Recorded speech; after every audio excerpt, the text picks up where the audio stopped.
All of our webinars are recorded and posted on the National Network of Libraries of Medicine YouTube page for future viewing or reference. That will also happen within the next week or two. Everyone who registered for this webinar will receive a link to the recording. I'd like to quickly introduce myself. My name is Bobby Newman, and I am the Community Engagement and Outreach Specialist with the Greater Midwest region. I connect with the public libraries in our 10-state region and across the country. I'd like to add a word or two about who we are if you haven't taken a webinar from the National Network of Libraries of Medicine before. The National Institutes of Health is the nation's leading medical research agency. Many of you might be more familiar with the National Institute of Allergy and Infectious Diseases right now. It's one of the institutes and centers at NIH. The National Library of Medicine is also an institute at NIH. It is the world's largest biomedical library, which maintains and makes available a vast print collection and produces electronic information resources such as Medline Plus and PubMed. NNLM is the National Network of Libraries of Medicine, and it is an outreach partner of NLM. And don't let the name fool you. The National Network of Libraries of Medicine is for all types of libraries. We are made up of 8 geographical regions, and I'm hosting this webinar from the Greater Midwest region. With that, I'm going to go ahead and introduce Katie and stop sharing my screen so she can get her PowerPoint up. Katie currently serves as the Early Literacy Services Manager at the Gail Borden Public Library. Katie's past positions include Children's Services at both Midlothian Public Library and Oak Park Public Library. She completed her MLIS from Dominican University. She currently serves on the Bluestem Award Nominating Committee and the Monarch Award Readers Committee for the Association of Illinois School Library Educators. Katie's specialties include early literacy, children's literature evaluation, play-based learning, and best story times. And with that, I'm going to stop sharing my video and hand it over to Katie. Awesome. Hi, everybody. I'm so excited to be here today. I'm first going to talk a little bit about my library and what we're doing right now, and give you some information on that, and then we'll start the presentation. So I am from Gail Borden Library, which is a northwestern suburb of Chicago. We're a fairly large library system. We have 147,000 in our district. We have one main location and then 2 branches, and also a bookmobile, which is recent, the last year. And I am one small piece of this puzzle of figuring out what to do in COVID-19. This is all about teamwork and finding people's talents in the library. My specialty is early literacy, story time, and children's literature. But in order to work together, we've created a system here called Library at Home, Your Library at Home, that includes everybody at Gail Borden. Another thing I wanted to talk about is this presentation is going to be about all different types of health. Physical health is so important, but also mental health, emotional health, social health. All of these are being challenged right now with us having to stay in. So we as a library have really tried to hit all of these different types of health and not just the physical health. So we're going to be talking about wellness in kind of the broader sense and how to introduce, yes, movement, but also creativity and play. Because play is how kids work through grief and trauma in a hard situation. So with that being said, I'm going to turn my video off just because I get distracted by my own face. Okay. So I'm going to give you an overview of what we're going to talk about today first, so you have an idea of where we're going. We're going to talk about why, the importance of what we're doing. We're going to talk about Your Library at Home, which is our kind of branded virtual programs at Gail Borden Library. As you can see that image right there. We're going to talk about copyright and COVID-19, which is, there's a lot going on right now with that. So we'll talk about the different sides of that debate. We're going to go over an overview of what we have done for specifically focusing on ages 0 to 6. We're going to talk about how to physically set up an online program, both physically and digitally, and some tips and tricks. We're going to talk about community partners and how we can work with them through this crazy time virtually. And then I'll give you some ideas about how to implement these programs at your library, because we've come from all over the place in the country and the world, and we have come from both big and small libraries. And my philosophy is everyone can do this. The last library I worked at was very small, and I was the only children's librarian. So I know what it's like to come from both big and small. And then we'll have some time for questions. All right. So why virtual programming? You know, there's so much going on out there.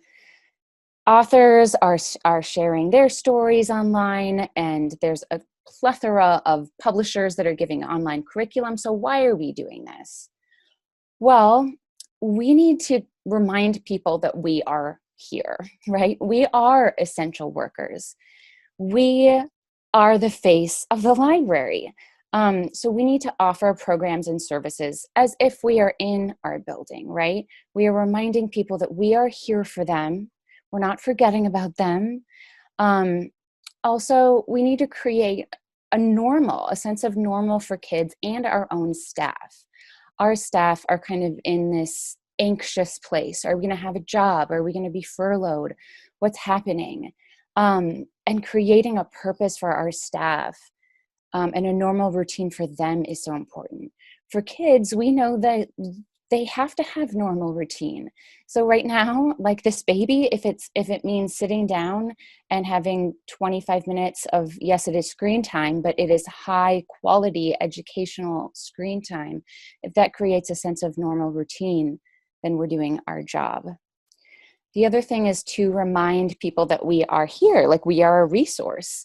So whenever I do a program, I also try to share where we are, what's happening, with our online collections. So we have something called Hoopla. We have something called Cloud Library, which is a great resource for ebooks. We have Tumble Books. So any of those things that you are offering, talk about those things in your story times and what your plan is. Because for example, we just started drop-off and pickup services. So like curbside delivery, we just started that.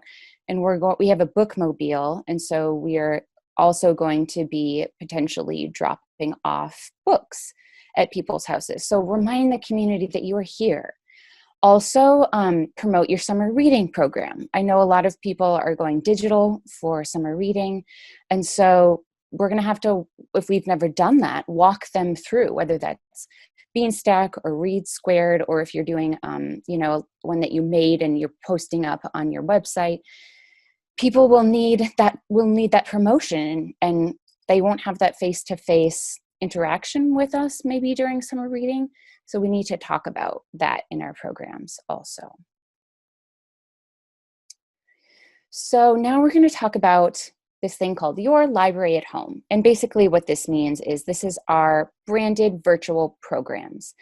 And the reason that we did this kind of branding is because we wanted a space and an image for people to recognize. So on our website, on our banner, you can just click this image, Your Library at Home, and it brings you to a number of things. It brings you to our Facebook page where you can see what has been streamed. I'll talk about how we do our story times and things later on Facebook Live, but it can bring you to our YouTube page. It brings you to the schedule of our upcoming events. So rather than just we use Communico, so rather than just our online calendar, they can come to our website, they can come to Facebook and see that image, click on it, and there is all of the programs that we're doing. If you don't have a graphics team, use something like Canva or even Publisher to just create something. It could be whatever you want, virtual story times. It can be very simple as that. And use that as a graphic. People gravitate towards images. So use that as a graphic for your story times. And also use what you're already using for your marketing.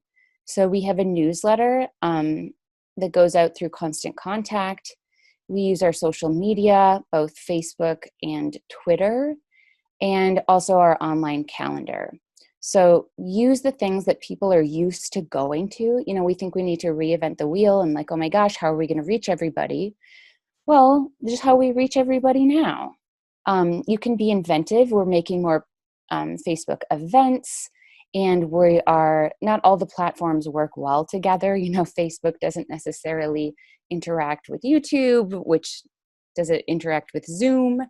We're finding ways around that, but using all the platforms to advertise.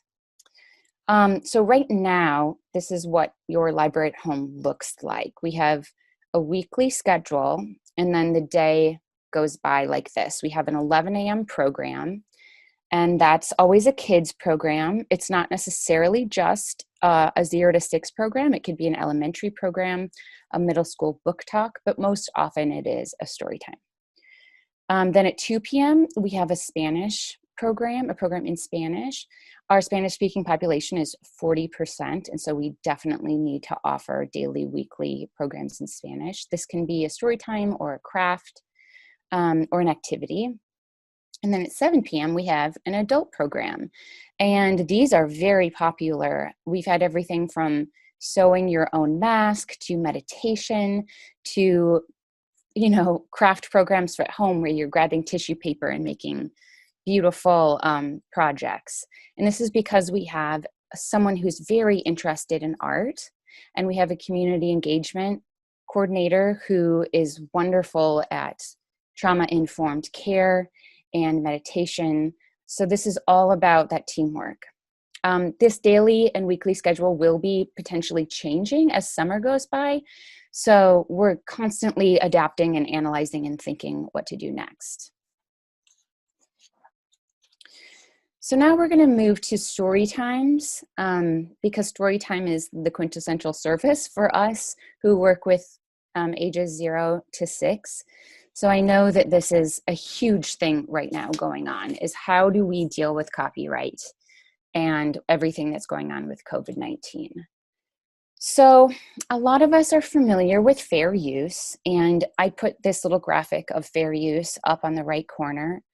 Fair use, the basis of that are these 4 factors: purpose, nature, amount, and the effect on marketing. I have had several conversations with colleagues, as well as Carrie Russell, who is the ALA copyright specialist at the ALA Public Policy and Advocacy Office. So a lot of information that I'm going to give to you is directly from her. Just so you can know, it's not just my opinion. This is someone who, you know, knows the law, and her, you know, her opinion about this. I will say that, like, the use of copyrighted material is a balancing act, right? It's fair use, the rights of the creators, it's the publishers, the temporary permissions granted during this crisis. And in order to make decisions as a library, it's unique to each library. So the decisions that you make regarding the use of creative content are unique. You have to balance all of these things together and then make a decision. Here is kind of where we have come to as a library in analyzing these 4 factors. We look at the purpose, okay? So story time is the bread and butter, right? That is what we think of when we think of children in libraries. And what does story time do? Well, it advances literacy and learning. It inspires a love of reading.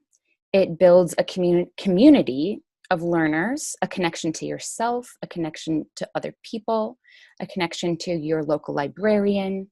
And these things are wonderful things. Secondly, if you think about the effect on the marketing, we have purchased this material, right? We're not monetizing, we're not making money for ourselves by reading aloud. And also the effect on the marketing is positive, right? It's not replacing sales. It's actually enhancing sales potentially, because if people like the book, they will read it, they will buy it. And so that's one thing to think about. There isn't an easy answer. I think one thing to remember is that fair use is flexible in itself and it's open to interpretation. One question is, does COVID-19 change what we consider fair use? I don't know if it necessarily changes, but in our current situation, the public can't access library materials, you know? So if we're thinking about the fact that not everyone has access to books and stories right now, we also have to think about our other library principles: intellectual freedom, equity of access, free speech. So in good faith, we know that kids, because of the widespread library closures, kids can't access this. And social distancing is keeping students out of classrooms. So learning is taking place online. So basically what Carrie Russell at ALA says is, this is still a situation where services cannot be provided in person, so adjustments need to be made. In her opinion, even without extenuating circumstances, many online uses are fair, especially those related to teaching. And that is her words exactly. So that gives me a little bit of ease of mind. However, the next thing that I'm going to talk about is the fact that publishers we still need to follow the guidelines of publishers. So that's what I'm going to talk about next. So publishers are our friends, right? We are going to be working with them for a long time, and we want to have a positive relationship. So we want to follow their guidelines and have their permission. There is something that is called the SLJ COVID-19 Publisher Information Directory. And I actually am going to show you what this looks like. I'm sure a lot of you maybe have seen this, but it is a gathering. SLJ, a school library journal, has gathered all of the publishers' wishes and guidelines in this document. So I can scroll through this. This is most of the big publishers. And I can say, oh, okay, well, what is Little Brown saying that we should do? And then you can go down and say, look at their guidelines. Please note that you are reading with permission. Post only through their school's platform. Delete within 30 days. Send an email. So we can see what their desires are through this document. Now, this is something that I do every single time I do a story time. I do verbally credit the author and the artist when introducing a book or song. And then I do write permission email using the guidelines, because again, I want to be in a partnership. There are often publishers that of smaller presses that, especially before this SLJ information directory was posted, I simply Facebook messaged them or used their contact form, and I did always get a response. So that's another thing that you can do, is be unique and just think about maybe tweet them, maybe follow them and see how you can look in their website. You can also look to stories in the public domain. A lot of things are out there that you can use. Also, one of the things that I do pretty much weekly is I write my own puppet show. So I have a bunch of puppets that I got from my library, and or you can use stuffed animals. And what's great about telling your own story is that there is no copyright information. You can use it just wonderfully. And if you study the picture book format a little bit, you can see the formula. So like typically there's a fox and he has a problem. He doesn't know how to dance. So he goes over to his friend Rabbit's house, who is a great hopper, and the rabbit teaches him how to hop. Well, then they go to the giraffe, so you can kind of get to know that picture book formula and then study it and start to tell your own stories. Again, though, here are some quotes from Carrie Russell. I wanted to mention that. And there's this online article entitled Online Storytime and Coronavirus. It's fair use, folks. And this also is really, it's chock full of information. And Sarah Ostman worked with Carrie Russell on this article. One more quote that I wanted to share was a critical thing to know about fair use is that it is by design flexible, so it can accommodate a wide variety of circumstances. There is growing consensus among copyright experts that posting online story times to continue mission-driven library and educational services during the coronavirus emergency is fair use. So that being said, should we jump through the hoops of the publishers? To me, yes, we should, because we want to be a good partner. Also, we need to think about the intellectual freedom and the access to information. So unfortunately, I don't have an answer for you. I think that it is important to remember all of our principles and then come to a conclusion for ourselves. So again, my best practices are these things. I always do these things. I thank them. We always make sure that we have purchased it. You can try to use a closed platform. I know that not everyone can afford Zoom accounts. So it's really hard. Sometimes you have to use the things that you have. So you might not be able to use a closed platform. And one thing that's a nice gesture is to tag them on social media. It's that next step of going to their Facebook page or their Twitter and then tagging them. They like to see what we're doing. And it's great. It's great marketing to be using their author's work. Okay, so now we're going to get into the fun stuff, what we are doing and how.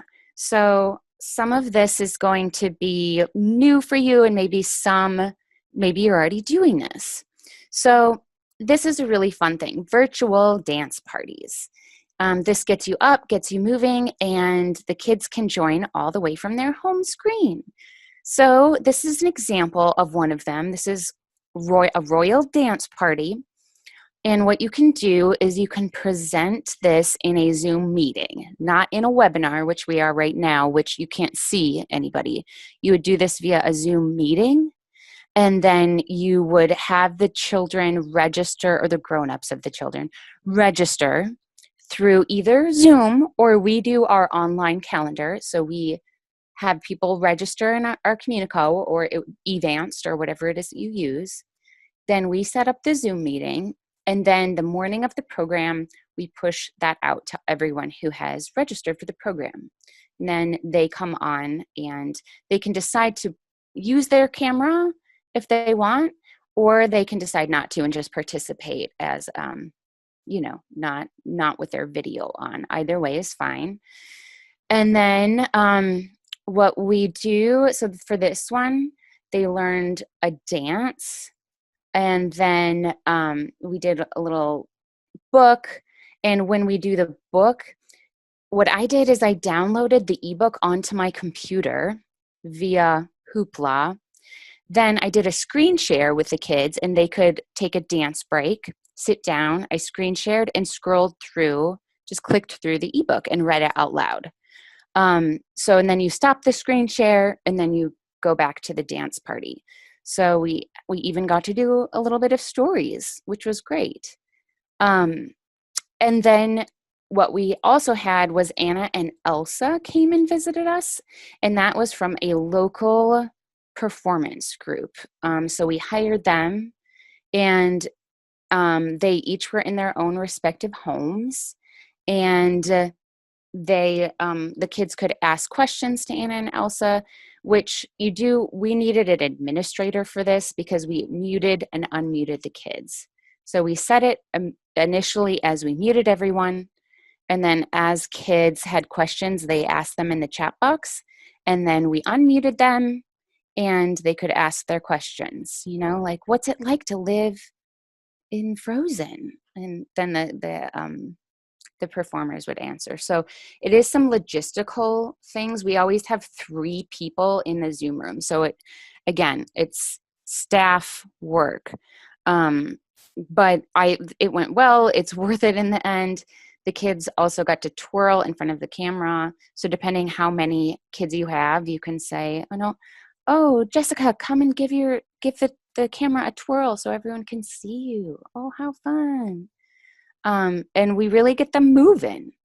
Another example we had was a dinosaur dance party. So this is kind of what it looks like. They can decide, obviously, what if they want to do gallery view where they see everybody, or they want to do presenter view where they just see the presenter or the person speaking right now. And so this is my colleague, Miss Cindy, and she has puppets and a little costume. And this is her presenting at the dino dance party. So another thing is kind of these more active or creative story times that use movement and or we also have some mental health, which we'll get into. So this was our dance story time, and this was a pre-recorded on Facebook, so not Facebook Live. Pre-recorded Facebook has some advantages because you can, like in this one, you see on the bottom left-hand corner, it says plie. So you can write the word, you can design it with your own graphics. You can time it out. You can cut out your dog jumping up on you, which is what happened to me. And so that's nice for recorded. However, we have found that recorded story times do not get as many views. Facebook Live, for some reason, our audience really likes that more. I think it's part of being in the audience and being there right now, and seeing the librarian's face. I think that's part of it, and knowing that they are right there. So in this story time, we read a book. I talked about the type of dance. So I printed out pictures from my computer and talked about ballet and jazz and tap and Indian dance and African dance and the types of costumes and shoes from different cultures. And I did this just by printing out things, and showing the camera, oh, wow, this is a dancer from India and this is her costume. So it's not necessarily that you have to know a whole bunch of stuff. It's using what you have. And then they got to practice what they learned at their dance story time. So I made a link. You can click it. I can send out this PowerPoint after we are all done. You can have these links. All right, so then we did a kindness story time. And this was focused on emotions and our emotional care. So we talked about self-care. We talked about caring for the earth and other people. So I've read a book focused on just kindness in general. And then I read a book called 10 Ways I Can Help My World. And that one is great because even in COVID-19, we can do things to help our world. So I brought my phone around my room, my house, and said, oh, I'm going to recycle this piece of paper. And look, there's a light on. I'm going to turn out the light. And then I brought out a kindness bear, which was a bear from my childhood that I just dug out of my garage, and talked to the bear and about what it's like to be kind and the bear's ideas about kindness and what it's like to care for yourself also. I did a story time on food, fun food, nutrition. I read 2 books. One is called Go Go Grapes, which is all about fruit, and then did a taste test with an elephant. So I brought out 5 different fruits and I tried them myself and then got to use very, rich vocabulary like sweet and sour and bitter and salty and grainy. All those words are great to introduce kids. And then I fed it to the elephant and we talked about the elephant and what an elephant eats. And of course the elephant loved the fruit. And then I read the book Is That Wise Pig by Jan Thomas, which is super fun. And then we made a silly stew. And this was just using a big popcorn bowl and throwing things in it. Like literally I threw in a Cubs baseball, a fan, a gummy bear, like really silly things around my house. So again, this is not stuff that I'm going to the library to get. I'm looking around my house and being like, I wonder what kids would like in my house. Let's take a sculpture and let's take a painting and talk about art and different types of art in Miss Katie's house. It's that kind of thing. Another thing that you could do is a video about an obstacle course in your house. This is really fun to get the blood pumping. When I did this, I was out of breath. So you can encourage people to use anything you have around the house. Cardboard boxes. Literally, if you have a cardboard box and a kid jumps in it and out it over and over, that's a workout. If you put 4 chairs together and sheets from your bed, you can make a crawl tunnel. You can do like this boy's doing and just string or crepe paper. You can go under and over. You can put books or cones, or I brought my picnic cooler and weave around them. And then you can do simple things like a start and a finish, and then come up with a challenge like 5 jumping jacks, 3 burpees, jumping, all kinds of things like that. And you can make a video, or you could do like a downloadable PDF of ideas and put it on your website. There's all kinds of different ways of communicating how to do this thing. Another thing that we have not done yet, which is why I don't have a picture, but this is something that we are doing this summer. It is for ages 0 to 2, and they're grown up. We've limited to 15 registrants just to see how it goes. So what it's going to be, it's called Parent Cafe plus Baby Play. And on Monday, the parents are going to pick up a toy, like a baby toy, or an activity. So it would be something like Play-Doh, a rattle, things like that, plus a board book to keep. And then on Fridays, the parents will meet via Zoom. And while their baby plays with that activity in the book, the parents are encouraged to discuss things together, how they're feeling about COVID-19, how they're dealing. And then also having a specialist come and talk. And so these are the people that we have planned so far. We have a sleep specialist. We have manager of our early learning organization. She specializes in daycare. She knows every daycare. And people might want to know that soon if they have an infant. A doula, a mental health specialist, a nutritionist. Now, right now, all these people are donating their time, which is an incredible gesture. They are getting, they're getting some marketing and getting to know people in their community. So that's great. It's a good partnership. We might, who knows, in the future, we might have to use some of our programming money to pay. We also have thought about baby yoga, a music therapist, a nurse from a hospital, a car seat safety specialist, a baby proofing specialist.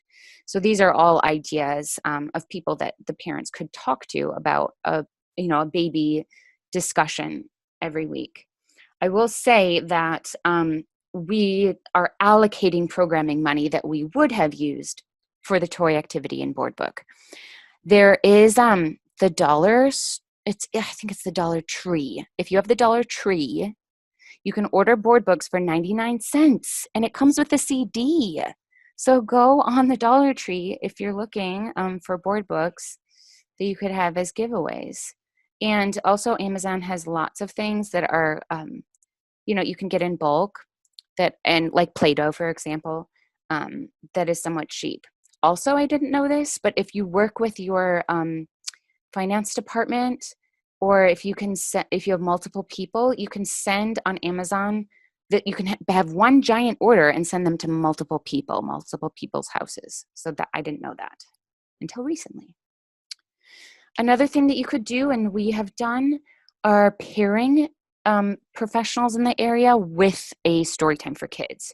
So it's kind of like part adult, parent, caregiver, part for kids. So this is an example. This is my colleague Tish, who is wonderful. She works with the community, and she spoke with a mental health professional via Zoom. So what they did is they recorded their interview via Zoom, and this was all about COVID-19 and how to help children manage, and parents manage their feelings and everything that's going on, because this is honestly traumatic for both kids and parents. And I think a lot of us are starting to see that right now. So talking with a mental health professional and seeing that interview recorded is great. And then that was edited, paired together with a story time that I did, that it wasn't specifically like, this is a mental health book. I think I read a book called Say Hello Like This. And so I talked about how different animals say hello different ways, and we all feel things differently. And then I talked about, with this rabbit puppet, I talked to parents about, kids don't always know how to say their feelings. They don't have the words, especially when talking to a grown-up or to someone else. But a puppet can be less intimidating. A puppet can be inviting. And if you bring a puppet to your child, they could be more likely to open up. I mean, it's Mr. Rogers, right? And so I just gave tips and tricks for things like that. That will be posted on our website on Sunday. It hasn't been posted yet. Other ideas that we've thought about are, you could interview a dentist, a police officer, a firefighter, and then do a story time on that. Kids love firefighter books, and you could do a how to brush your teeth demonstration. So think about the people in your community that you could still use, and pairing it with a story time. Also, you want to think about what community partners that you have that, yes, it's difficult now, but a lot of people are great with Zoom and technology. So we had a mindful and relaxation with a local meditation specialist, and he did that for us. We also have local places that can promote our program. So how can you get your information out to the daycares, to the local school? Ask the school, what do they need? We don't want to duplicate services. Like, we have thought about, do we need to do a Zoom tutorial for people? And the feedback we got was, no, these people are doing Zoom already. Like, it's Zoom crazy out there. They already know that platform. We don't need to do a how-to because everyone's using it. So what do they actually need? And then reaching out to performers. A lot of performers are hurting right now, and they can use anything that we can give them. So allocating money to performers and doing a virtual concert is great. So I'm going to talk about logistics now. This is my setup. So this is where I am right now.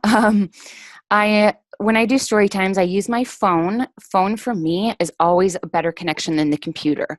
I did a story time once and it lagged. So it was the whole me talking, but 2 seconds later, there's my voice. And I had to re-record that using my phone because it had a better connection. So that's just something that has worked for me. I clearly just stack craft containers and books on top of each other and make sure my phone is steady. I have no recording system, no microphone, nothing. So you can do this, I promise you.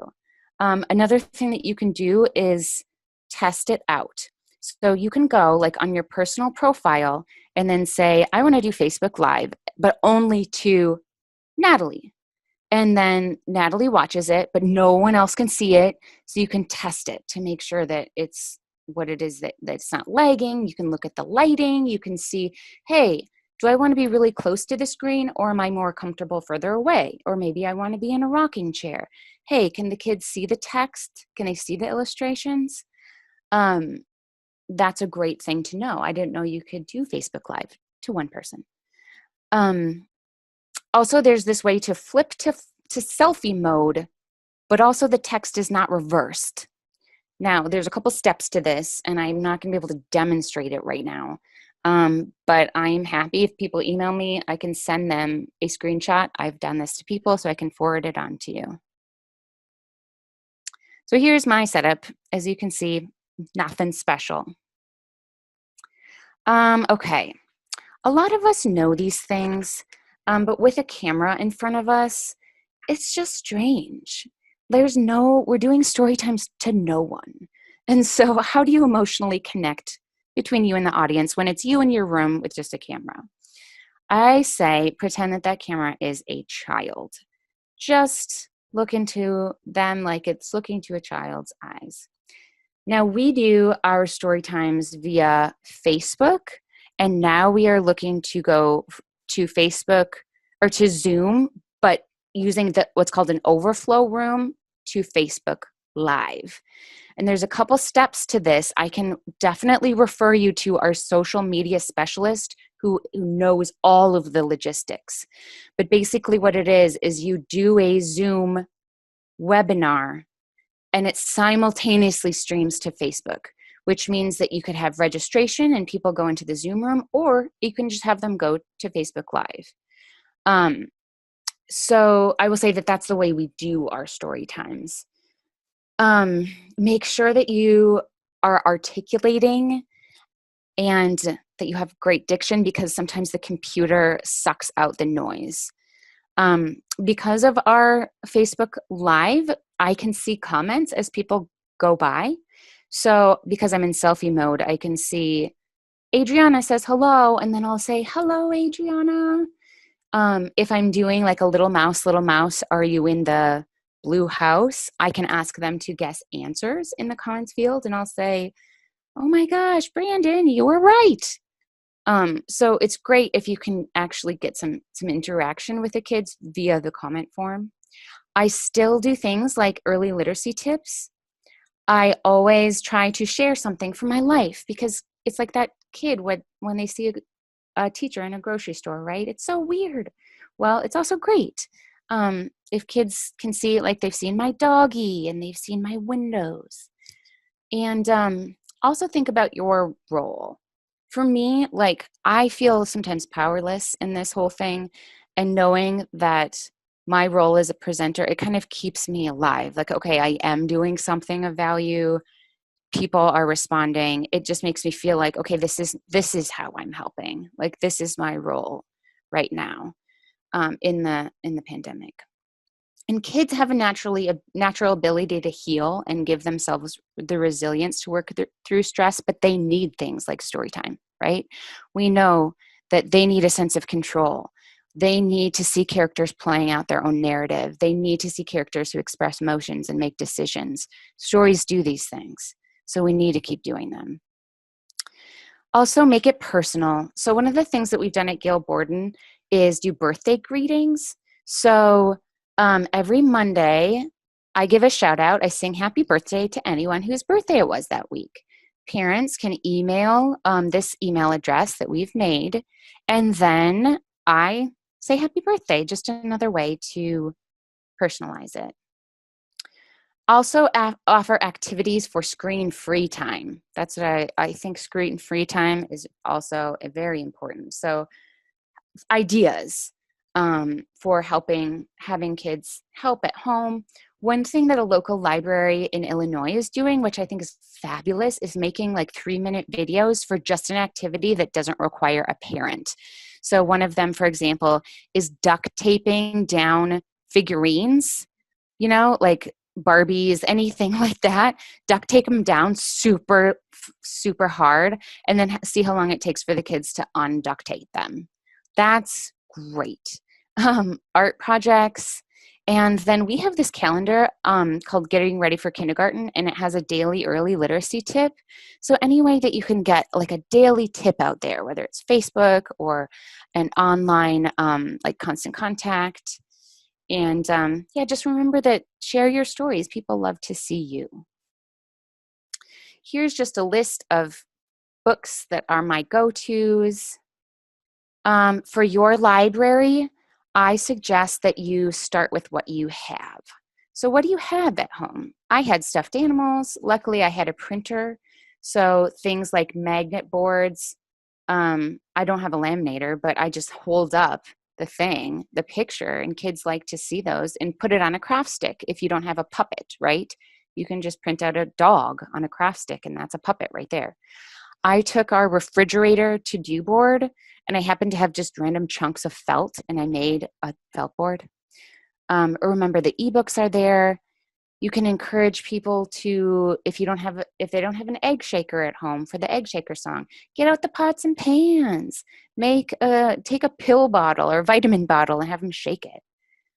Remember that food is always there. You can teach about food, and our finger plays and stretching songs can be our go-tos.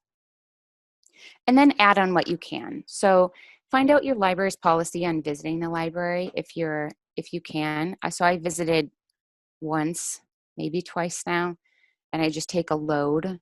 And then can you use your programming funds? Can you repurpose them to do at-home storytime items? So what we're thinking this summer is, our hope is we have a drive-through window, but we're also thinking, like, how do we do curbside pickup for giving out some kind of bag that has a scarf, an egg shaker, a bell, or something, so at home they can participate via something that we have given to them. The logistics aren't worked out yet, but that is our plan. So you'd register, you'd come and pick up the storytime bag, and then you have those materials for the weekly storytime. And you'd only have to do that one time. They'd only have to come one time, and our session is 8 weeks. And then, measuring your impact. This is hard because how do you measure? How many kids, how do you do your attendance? Do you measure by the number of views or the number of shares? Like, that's very hard, and we're still figuring it out. Right now, I think we are tracking the number of views in our kids department like 24 hours after.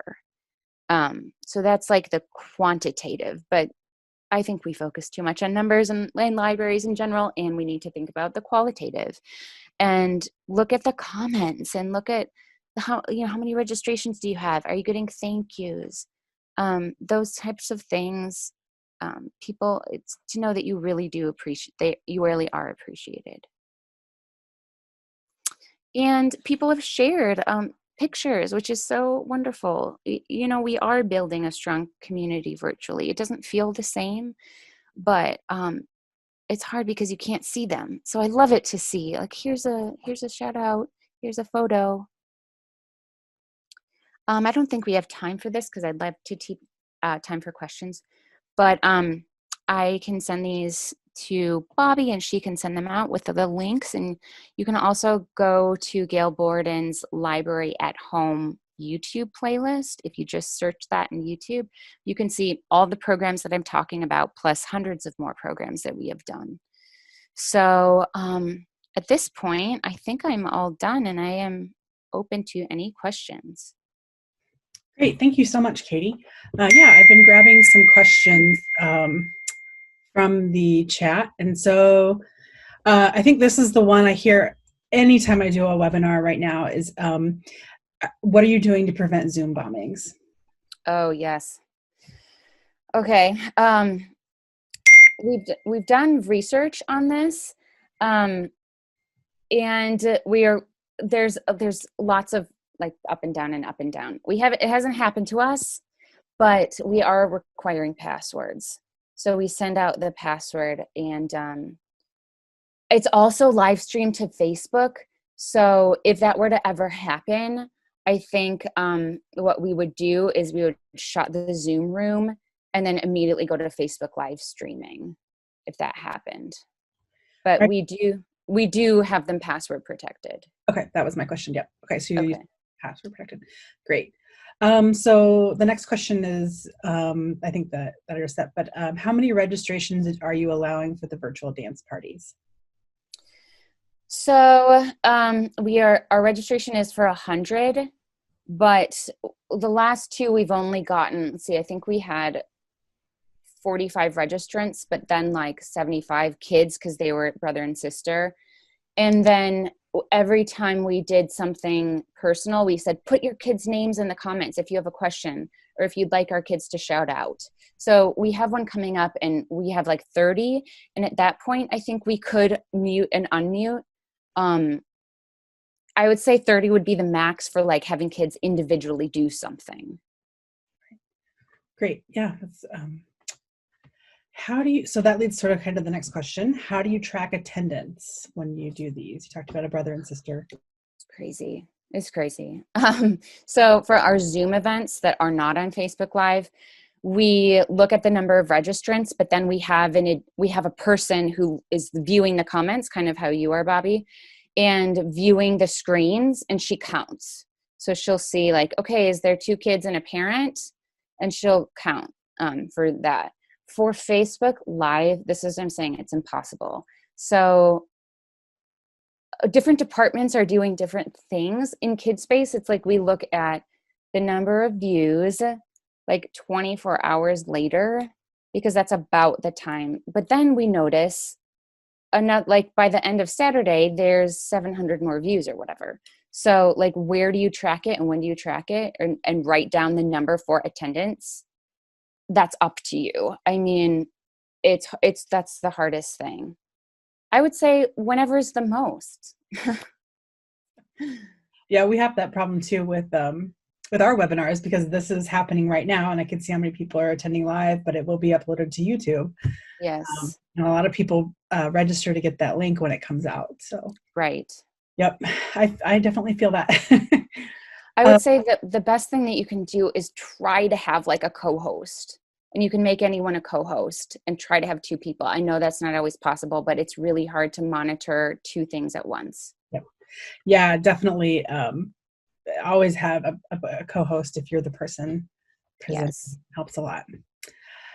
So for the virtual dance parties, how are you selecting the music? Is there an issue with the public performance rights? What are you using?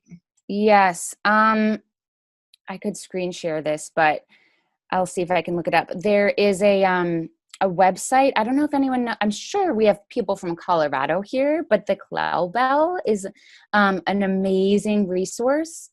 And yes, okay, I will just screen share this really quick so I can show you what it is that I'm talking about. Okay, I hope everyone can see. There is this thing on the Cloudbell website called, let's see if I can, it's music help for streaming storytime. And this is, it looks like my computer is being slow. It's a list of all the musicians that have said, here's how you use my music if you want to use it. Some are kind of revising, like I know Miss Carol, she's from Chicago, Carol Stevens, has now on her website said, for 20 streams, can you pay $10 or something? For unlimited streams, can you pay me $20? And it's loading. If you Google Cloudbell music for streaming story times, it has a list. So it says like Jim Gill says you can use his story times or his music. So it's just a list of musicians. Otherwise, use your finger plays or sing a song, because the music copyright is way different than the book copyright. Like you do want to be really loyal to those musicians because that's their original work and it's not through an agent and a publisher. Great, thank you. And let's see.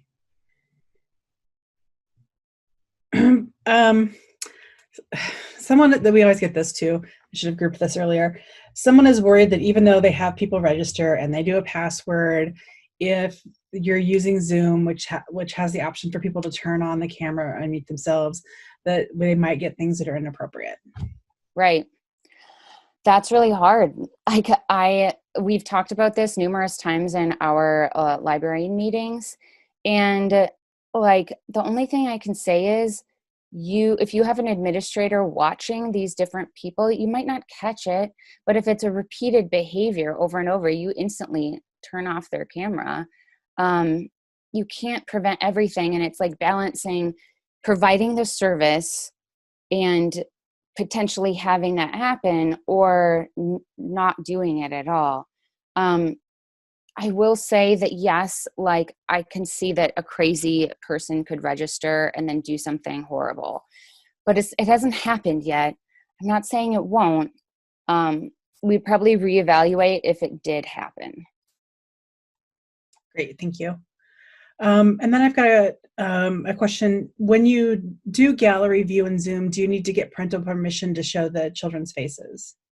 That's a great question. So here's what we do at the beginning. We say, this story time, like if we record it too, which I don't think we're going to record it. I don't think there's any reason to. We say, please note that this, that, you can see everybody.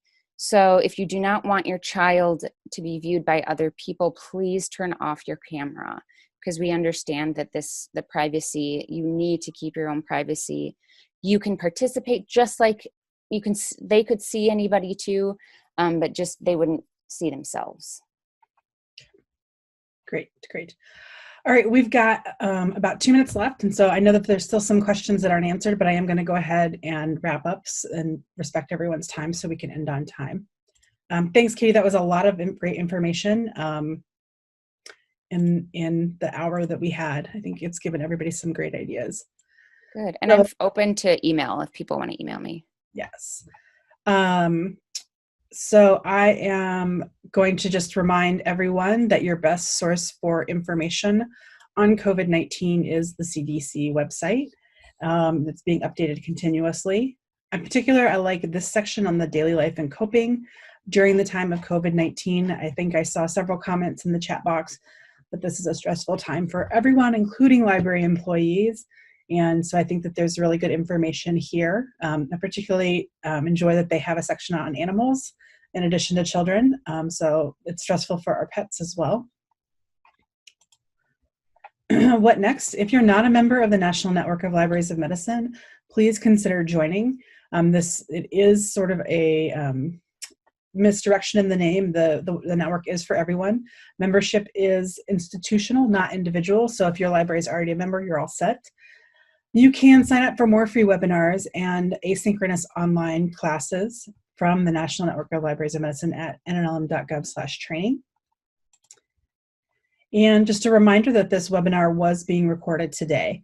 In a week or two, you will receive an email with a link to the recording, a survey asking for your feedback on the presentation, and instructions on how to claim a CE certificate or a certificate of attendance. I will get those processed and get them out to you as soon as I'm able. So please be patient. We're doing the best we can here. And with that, I am going to stop sharing. Thanks for watching. This video was produced by the National Network of Libraries of Medicine. Select the circular channel icon to subscribe to our channel. Select a video thumbnail to watch another video from the channel.